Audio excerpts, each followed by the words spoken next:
AI boom कर रहा है एंड एक इंडस्ट्री ऐसी है जहां पे उस बूम का फायदा हो रहा है। बाकी इंडस्ट्रीज में मोस्टली हायरिंग रुक गई है या फिर ले ऑफ्स हो रहे हैं and that industry is electronics industry. तुम आजकल देख ही रहे होगे जितने भी चिप मैन्युफैक्चरर्स हैं लाइक एनवीडिया, उनके जो प्रॉफिट्स है वो इंक्रीज करते जा रहे हैं। कॉम्पिटिशन बहुत ज्यादा बढ़ता जा रहा है। AMD versus Intel versus Nvidia, सब में बहुत ज्यादा कॉम्पिटिशन है। So is it the right time to choose EC over CSE? तुम्हारे दिमाग में बहुत सारे डाउट्स आ रहे होंगे कि अगर मैं ईसी आज के टाइम पे लेता हूं, will it be good for me in the coming future? So जितने भी तुम्हारे डाउट्स है ना, सारे आज वाले वीडियो में हम सॉल्व करने वाले हैं। 2023 के एक डेटा के अकॉर्डिंग सेमीकंडक्टर इंडस्ट्री जो है वो करंटली 611.35 बिलियन डॉलर्स की है एंड ये 2032 तक 2062.59 बिलियन डॉलर्स की हो जाएगी। इसका मतलब है कि यहाँ पे जो ग्रोथ है वो ऑलमोस्ट 3 गुना हो जाएगी इन कमिंग 8 ईयर्स। अब तुम्हारे दिमाग में डाउट होगा कि भैया मेरी मैथ्स वीक है, क्या मुझे ईसी लेनी चाहिए? क्या ईसी से अगर मेरे को इंटरेस्ट बाद में ना आए तो मैं कोडिंग की जॉब्स में जा सकता हूं?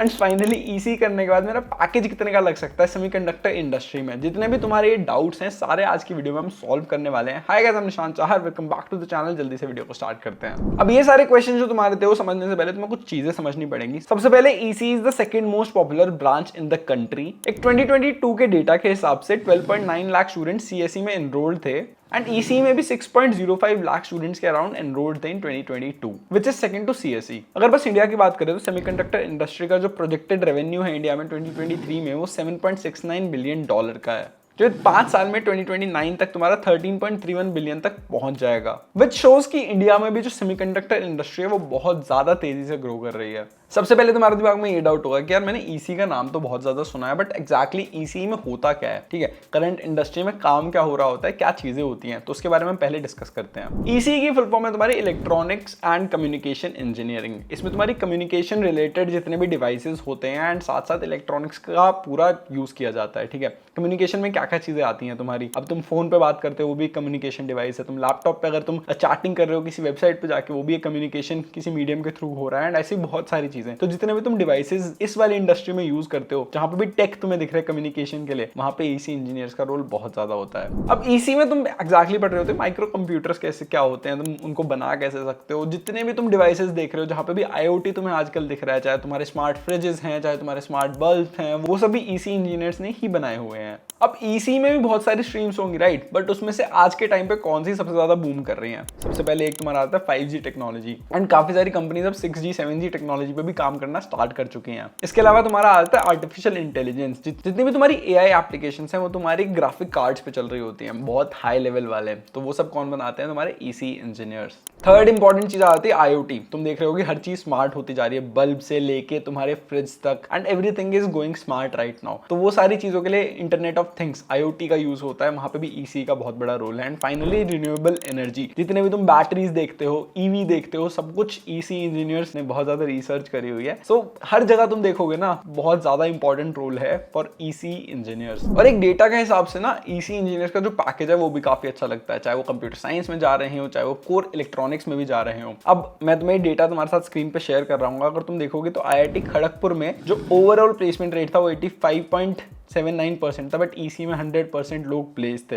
सिमिलरली तुम और कॉलेजेस का स्क्रीन पे देख सकते हो, सब में तुम देख सकते हो जो ईसी का प्लेसमेंट रेट था that was more than the whole college placement rate, because EC में तुम्हें जॉब मिलने के चांसेस बहुत ज्यादा इंक्रीज हो जाते हैं। अब ये तो तुम्हारी हो गई परसेंटेज की बात। इसके अलावा अगर तुम देखोगे जो एवरेज पैकेज है वो भी काफी ज्यादा होता है ईसी इंजीनियर्स का। तुम स्क्रीन पे काफी सारे IITs और NITs का डेटा देख सकते हो जहाँ पे जो ओवरऑल सैलरी है वो तुम्हें मिल रही है, इसके साथ ईसी ब्रांच में जो स्टूडेंट्स थे उनकी एवरेज सैलरी मिल रही है। सिमिलरली इन कॉलेज की जो मैक्सिमम और मिनिमम सैलरी वो भी तुम्हारे स्क्रीन पे भी आ रही होगी। तो मैक्सिमम सैलरी अगर तुम देख रहे होगे तो 69.36 लाख तक जा रही है एंड जो मिनिमम सैलरी है वो थोड़ी 3.5 लाख तक है। अलग अलग सिटीज के हिसाब से भी तुम देख सकते हो स्क्रीन पे जो ईसी का एवरेज पैकेज है वो किस तरीके का तुम्हें मिल रहा होता है। गुड़गांव में 8.5 लाख, दिल्ली में 8 लाख, कोलकाता में 7 लाख, बैंगलोर में 10 लाख, हैदराबाद में 9 लाख एंड चेन्नई में 9 लाख का एवरेज स्टार्टिंग पैकेज मिल जाता है फॉर ईसी ग्रेजुएट्स। अब नेक्स्ट इंपॉर्टेंट चीज जो आ जाती है वो तुम्हारा करिकुलम होता है। तुम अब देख सकते हो कि क्या क्या तुम्हें एक्चुअली ईसी के अंदर पढ़ाया जाता है पूरे तुम्हारे 4 साल में। तो सेमेस्टर 1 में ये सारे सब्जेक्ट्स होते हैं, सेमेस्टर 2 में ये सारे सब्जेक्ट्स होते हैं, सेमेस्टर 3 में ये सारे सब्जेक्ट्स होते हैं, सेमेस्टर 4 में ये सारे सब्जेक्ट्स होते हैं, सेमेस्टर 5 5 में ये सब होता है, सेमेस्टर 6 में ये सब होता है, सेमेस्टर 7 में ये सारे सब्जेक्ट्स होते हैं, एंड सेमेस्टर 8 में तुम्हारे फाइनली ये सब सब्जेक्ट्स होते हैं। अब तुम्हारे पास करियर ऑप्शंस क्या होता है? तुमने ईसी की डिग्री कर ली 4 साल, अब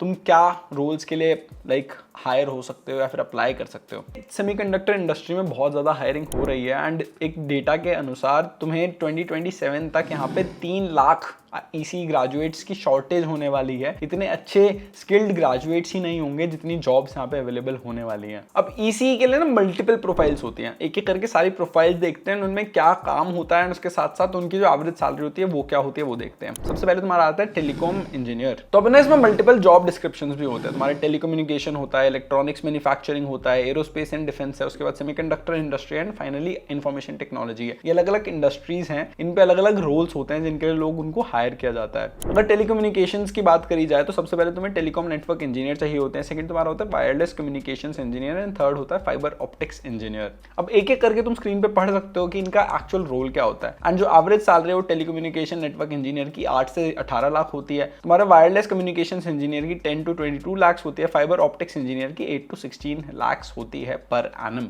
सेकंड तुम्हारा आता है इलेक्ट्रॉनिक्स मैन्युफैक्चरिंग। यहाँ पे तुम्हें 3 तरीके के रोल्स देखने को मिल जाते हैं। एक होता है इलेक्ट्रॉनिक्स डिजाइन इंजीनियर, जिसकी जो एवरेज सैलरी होती है वो 8 से 20 LPA होती है। सेकंड होता है एम्बेडेड सिस्टम्स इंजीनियर, इसकी जो सैलरी होती है वो 10 to 25 LPA होती है। लास्ट होता है तुम्हारा क्वालिटी एश्योरेंस इंजीनियर, इसकी जो सैलरी होती है वो 7 to 15 LPA होती है। जो एम्बेडेड सिस्टम्स इंजीनियर होते हैं वो मोस्टली एनवीडिया, एंसिस, TI ये सारी कंपनीज हायर कर रहे होते हैं।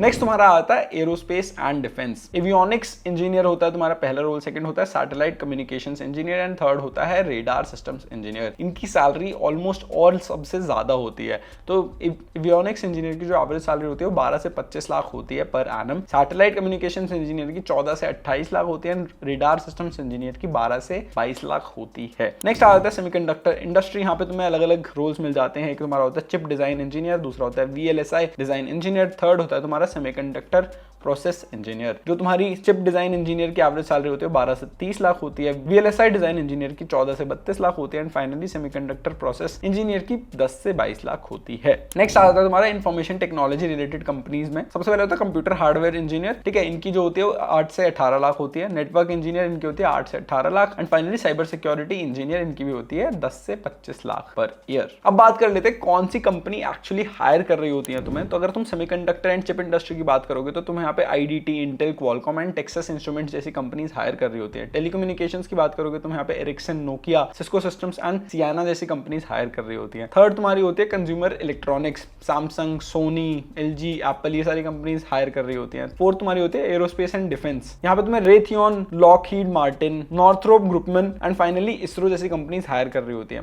इंफॉर्मेशन टेक्नोलॉजी IT रिलेटेड में तुम्हें पता ही है TCS, विप्रो, इसके अलावा इन्फोसिस, एक्सेंचर जैसी कंपनीज हायर कर रही होती है। फाइनली रिसर्च एंड डेवलपमेंट में तुम्हें IITs, NITs, इसके अलावा DRDO, ये सब कंपनीज, ये सब लाइक इंस्टीट्यूशंस तुम्हें हायर कर रहे होते हैं। अब ये तो तुम्हारा हो गया अगर तुम्हें जॉब चाहिए ईसी करने के बाद। इसके अलावा अगर तुम्हें और कोई लाइक फ्यूचर प्रोस्पेक्ट्स देखने हैं, अगर करंटली तुम्हें Tier 2 Tier 3 कॉलेज में बट तुम्हें अपना करियर ईसी ही में ही बनाना है, अभी तुम्हें शायद अपॉर्चुनिटीज इतनी अच्छी ना मिले, तुम्हें आगे क्या करना पड़ेगा? तुम अब्रॉड स्टडीज के लिए जा सकते हो। अब्रॉड स्टडीज की भी बहुत ज्यादा अपॉर्चुनिटीज हैं ईसी के अंदर भी। तुम्हारी स्क्रीन पे टॉप यूनिवर्सिटीज आ रही होंगी जिनको तुम टारगेट कर सकते हो कंट्री वाइज। USA की ये 5 यूनिवर्सिटीज हैं, कनाडा की ये 5 यूनिवर्सिटीज हैं, यूरोप की ये 8 यूनिवर्सिटीज हैं, ऑस्ट्रेलिया की ये 3 यूनिवर्सिटीज हैं, UK की ये 6 यूनिवर्सिटीज हैं। नेक्स्ट जो तुम्हारे पास ऑप्शन आता है वो आता है टेक। अब ईसी के बहुत सारे ग्रेजुएट्स तुम देखोगे कि वो सॉफ्टवेयर कंपनीज में एज अ सॉफ्टवेयर इंजीनियर काम कर रहे होते हैं। एंड ये कोई ऐसा पाथ नहीं है जो ज्यादातर लोग नहीं लेते हैं। अगर तुम जाके देखोगे किसी भी कॉलेज में तो 50% से ज्यादा लोग जो तुम्हारे ईसी में पढ़ रहे होते हैं वो सॉफ्टवेयर वाली जॉब्स ही फाइनली कर रहे होते हैं, बिकॉज ईसी में ज्यादा लोगों को इंटरेस्ट नहीं होता, but it is second most sought after branch, because वहां पे प्लेसमेंट्स एंड इन जनरल जो तुम्हारे सर्किटल ब्रांचेस होते हैं उनको डायरेक्टली प्लेसमेंट्स में बैठने का भी अपॉर्चुनिटी मिल जाती है। एंड जितनी भी कंपनीज हैं वो जब हायर कर रही होती हैं तो ईसी ग्रेजुएट्स को सेम प्रेफरेंस या सिमिलर प्रेफरेंस देती हैं CSE ग्रेजुएट्स जैसे। अब करना क्या पड़ेगा यार? देखो, अगर तुम ईसी लेते हो तो तुम्हें सारे कंप्यूटर साइंस रिलेटेड सब्जेक्ट्स खुद से पढ़ने पड़ेंगे। इसके लिए AlgoPrep X हमने लॉन्च किया था था कुछ टाइम पहले, that's your X factor in college. तुम्हें सीएससी रिलेटेड जितने भी सब्जेक्ट चाहिए होते हैं to crack a good software engineering job, वो हमने सारे तुम्हारे लिए एक ही जगह पे ला दिए हैं। So it's a platform AlgoPrepX, जहाँ पे तुम्हें क्वेश्चंस भी तुम वहीं पे सॉल्व कर सकते हो, वीडियोस भी वहीं पे देख सकते हो, लेक्चर्स देख सकते हो, सारी तुम्हें वीडियोस का एक्सेस मिल जाता है at a very affordable price. तुम्हें जो फाइनल प्राइस पड़ता है अराउंड 5 रुपए पर डे के हिसाब से पड़ रहा होता है। तुम अगर कहीं पे भी हो, तुम रोज एक समोसा तो खाते होगे, तो समोसा के प्राइस पे तुम्हें सारे कोर्सेज मिल जाते हैं जिनसे तुम पूरा अपना करियर बना सकते हो। तुम्हें क्या क्या सब्जेक्ट्स पढ़ने होते हैं अगर तुम AlgoPrepX नहीं भी लेते हो तो? बेसिकली तुम्हें DSA करना पड़ेगा एडवांस, इसके साथ साथ तुम्हें करना पड़ेगा लो लेवल डिजाइन। हो सकता है कि 3-4 साल बाद वो पूछना शुरू कर दे, कुछ कंपनीज अभी भी पूछती हैं। तुम्हें डेवलपमेंट करनी पड़ेगी, उसके अलावा तुम्हें OS, GBMS, oops, computer network, ये वाले सब्जेक्ट्स भी पढ़ने पड़ेंगे अपने आप से। सो ये सब करना पड़ता है to get a tech job. Next जो तुम्हारे पास ऑप्शन आ जाता है वो